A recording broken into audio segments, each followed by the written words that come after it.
Everybody, welcome back to another episode in Software Engineering and Salesforce. My name is Brooks Johnson, and this week we're going to talk about linked lists. We're going to start building our own implementation of a list class using linked data structures. And I'll be the first to tell you, you probably won't need to do this very often in your day-to-day programming on the Salesforce platform. But I think understanding how linked lists work is part of being a complete engineer. And it also starts to let you have a better understanding of some of the more complicated data structures down the road, such as trees, graphs, other things that are based on linked data. So I think this is going to be a good one. Take a second, hit like and subscribe, and we'll start coding. All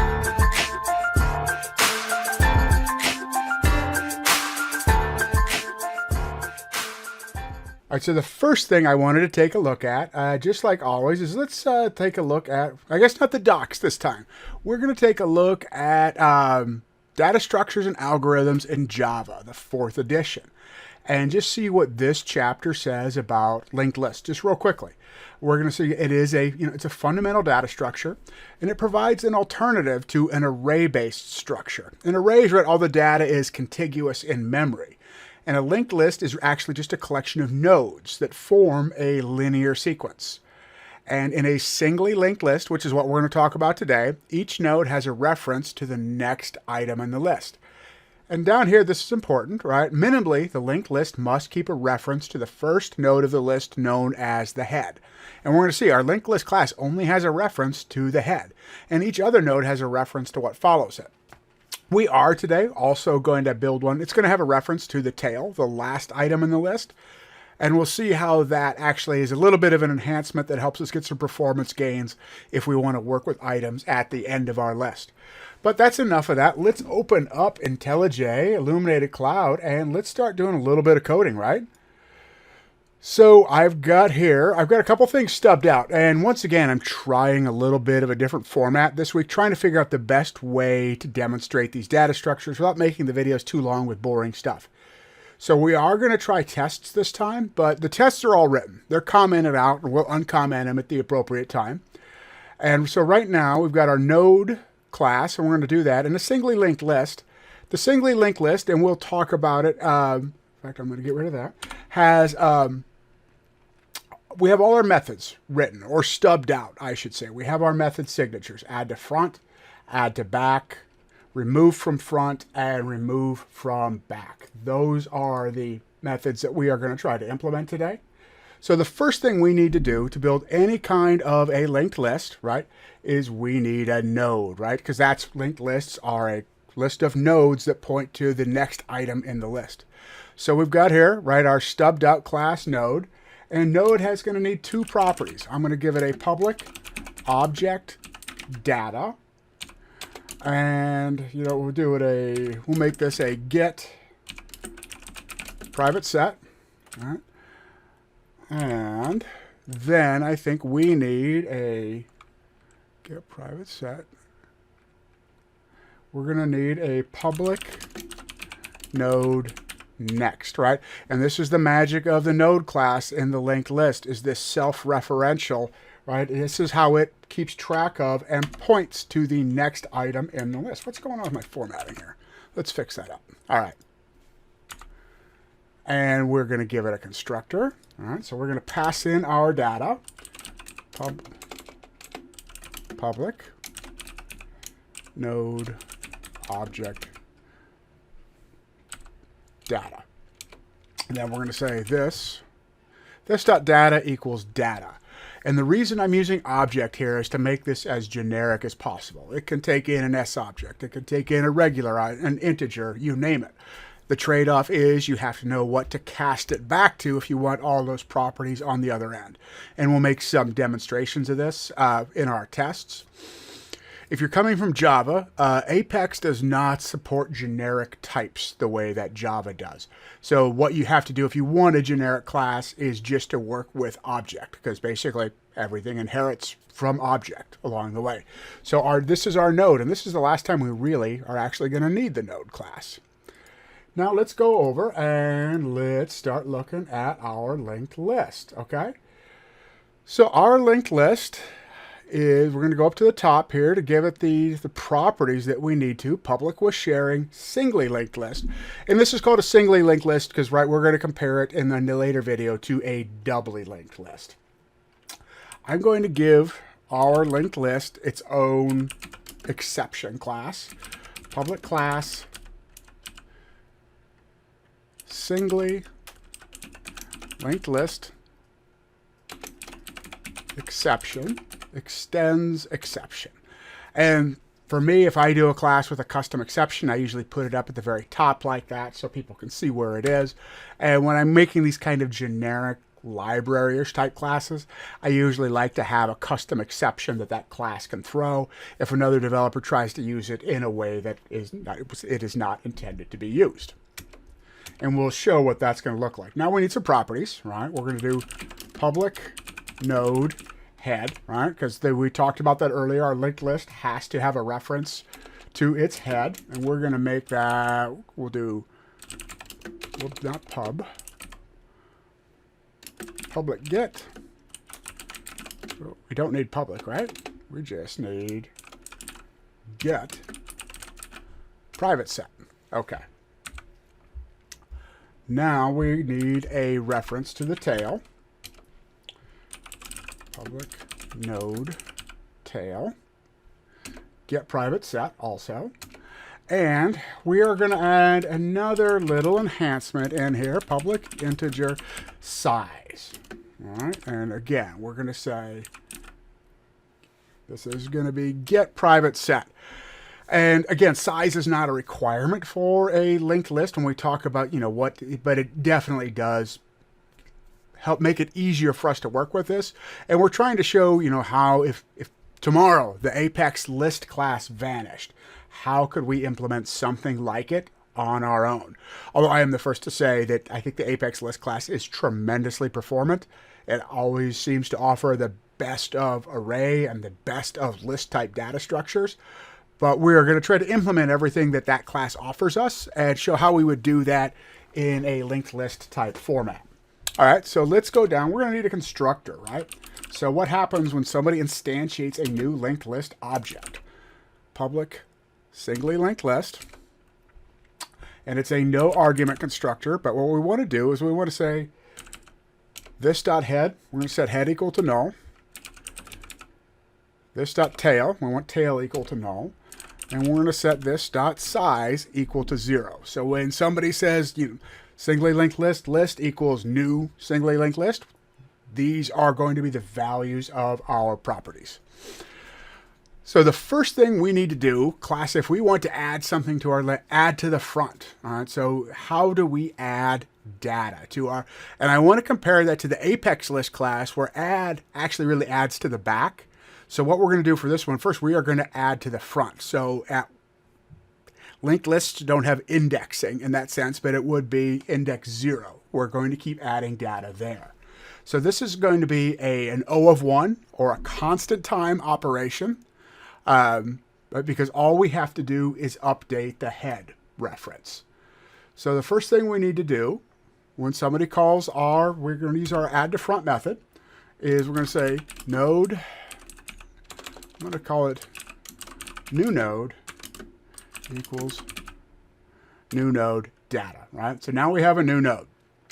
And we need to take care of our first edge case, right? What we need to do is, if it is an empty list and it's being populated for the first time. So we're going to say if this.head is equal to null, we want to set this dot head is equal to our new node. And we want to set this dot tail to this dot head. All right, because that way, if we keep moving forward, our tail is going to continue to reference that same value. Now, else, if our list is not empty, so we already have data in our list, what do we do? I'm going to comment, this is important. We got to do these steps in order. This is important, all right? We're going to say new node dot next equals this dot head. So we have to get the reference to our current head, and we are going to assign it to the next value of the value that is going to go to the front of our list. All right, and then once we have that, we're going to say this.head equals new node. Oh, but not like that. We're going to put it on 2 lines, okay? So if we do this in the wrong order, we are going to lose the reference to our head, and we're going to blow up our entire list. All right, let me just close up some of that empty space, and let's try to, first, you know what, before, we're going to live dangerously. I'm going to try to uncomment all our tests that we've got here. All right. Now, let me try to deploy everything.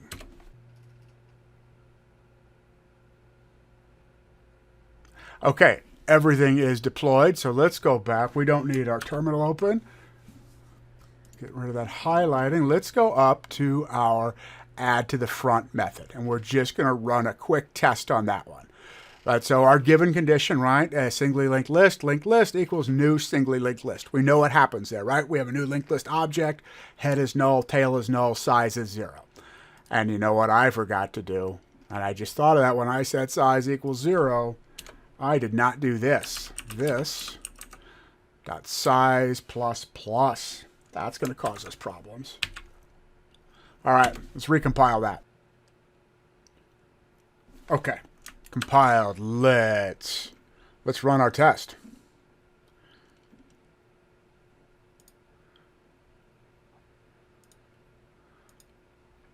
What we are, I ran it before I really talked through it, and that's okay.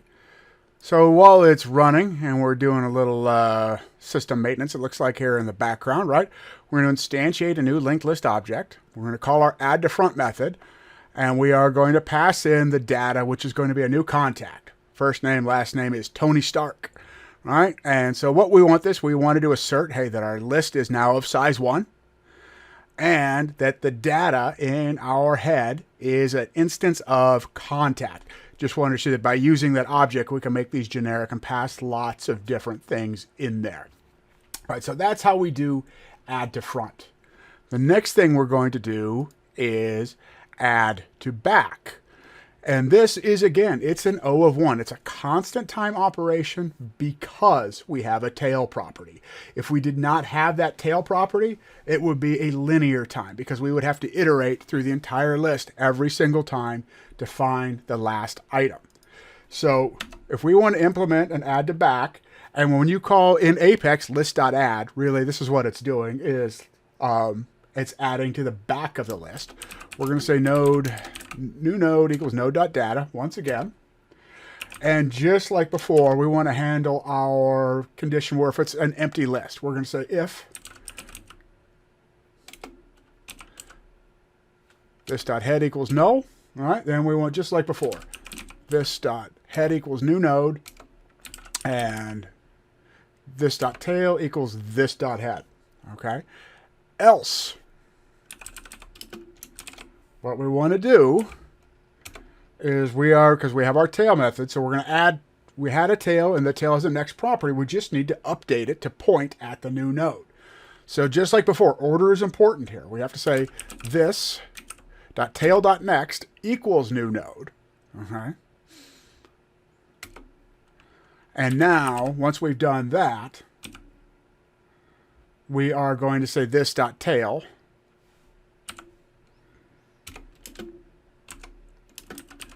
equals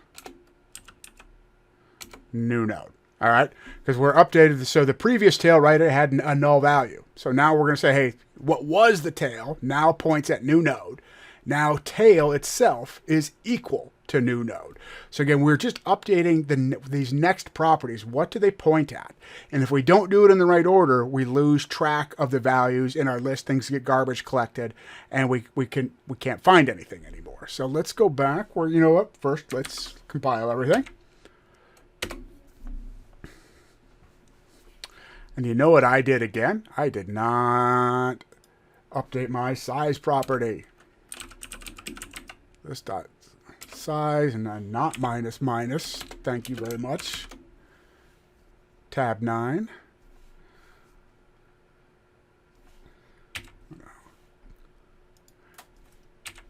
Compile that again. All right, everything is compiled. Let's go back, take a look at our tests. And we want to just check if we're going to add to the back. And this time what we're going to do, we're going to pass in 2 contacts, Tony Stark, then we're going to add Steve Rogers. So Steve Rogers should become the tail. Tony Stark should point at it. And we should have a list of size 2. So let's run our test.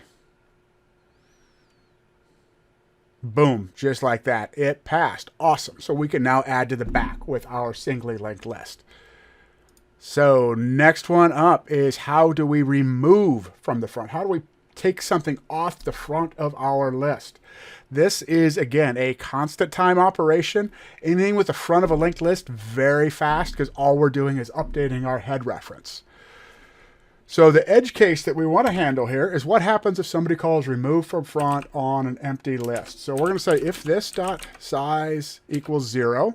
We could also do if head equals null, but we're just going to do it this way. And I'm going to say throw new singly linked list exception. And we'll just say the list is empty. All right, there we go. Now, so that's what we do. If somebody calls us on, we want to handle that. If they call remove on a list without anything in it. Otherwise, we're going to say node, and I'm going to call it remove. It's going to equal this dot head. Okay, because that's what we want to do. We're removing from the front, so we need to get the head. But before we do that, we need to reset the value of the head in the list. So we need to say this dot head is equal to this dot head dot next. So we've shifted the head pointer over to what was. So what was head dot next, right, is now head. And then we are going to return, in this case, we're just going to return, I'm going to return the data property of the node, because we really don't care about the node itself and its next value. So we're going to say return remove dot data, and we need to do before we return though, also important, we need to decrement the size of our list. This dot size minus. Okay, let's compile this. All right, ready to go. Let's go over to our unit tests, and we're just going to test add to the back. All right. Or I'm sorry, we're not add to the back. We're going to run our test on remove from the front. So in this case, right, instead of using contacts, we're just going to pass in some integers, 1, 2, 3, because we're adding to the front, right? We think about how this list is going to get populated. It's actually going to be 3 points at 2, 2 points at 1. So we are going to then we're going to cast data to an integer, right? Because we're just returning an object. And then we're going to say data equals 3.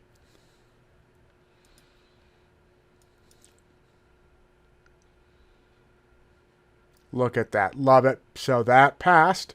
And now the last thing we need to do, and this is the most complicated operation on a singly linked list, is to remove something from the back. This is O of n. We're going to have to iterate through the entire list to do this. And the reason why is because we're going to pop that last value off of our linked list, that last node. But before we do that, so when we do that, we then need to set the previous value, whatever came before tail, that is our new tail. And the only way we can do that is by finding what is the value that is previous to tail. And because we don't have anything that points to it, we have to iterate through the entire list. And essentially kind of like go all the way to the end, find the end, and kind of what was one before that is what we're going to do. And this is where doubly linked lists have a reference to previous, they have a reference to next, and they have a reference to previous, and they let you work from removing from the back and a couple operations like that a little more efficiently. And we will get to that in I think the next video. So just like before, we want to do if this dot size equals 0, And I'm gonna throw a new singly linked list exception, just like before. And the other edge case we're gonna want to handle here is if it is just a list of, let's take care of that yellow squiggly there. That's gonna bug me. All right. If it's a list of just size 1, there's one item in the list. And so we're going to say if this dot size is equal to 1, then what we want to do is we're going to say node, or we want to capitalize that, right? Node temp is going to equal this dot head. Get a reference to our head. And then we're going to set head to null because we only have one thing in this list. When we return it, this list is empty. So we're going to say this dot head null. We're going to decrement our list. This dot size minus minus, and we're going to return temp dot data. Okay. Now for our last, and this is the most complicated, so just a normal list. We've got 10, we've got 100, whatever, and we want to remove the last node in our list. What we need to do is we're going to set a first, I'm going to call this one node current, and that is going to equal this dot head. And then I'm going to grab another variable, type of node, and I'm going to call it new tail. I'm going to set that one equal to null. All right. And then we are going to, we got a little green squiggly there. Let me fix that. Okay. We're going to do a while loop. While current.next is not equal to null. So we are going to stay in this until we hit, when we hit current.next, current.next. When current.next is equal to null, then we know we should have hit the end of our list. So we're going to set new tail is going to be equal to current. Again, order is very important here. And current is going to be equal to current.next. So we are going to set new tail equal to the previous value, and the value of current is going to move ahead 1 to the pointer for its next value. So once we drop out of this loop, what we know is that we have reached the end of our list, and we have our new tail, and we have the value that we want to return. So we can say this dot tail is equal to new tail. We're going to set its next value to null. Excuse me. Tail.next equals null. And this dot size minus minus. And then we are just going to return current dot data. All right.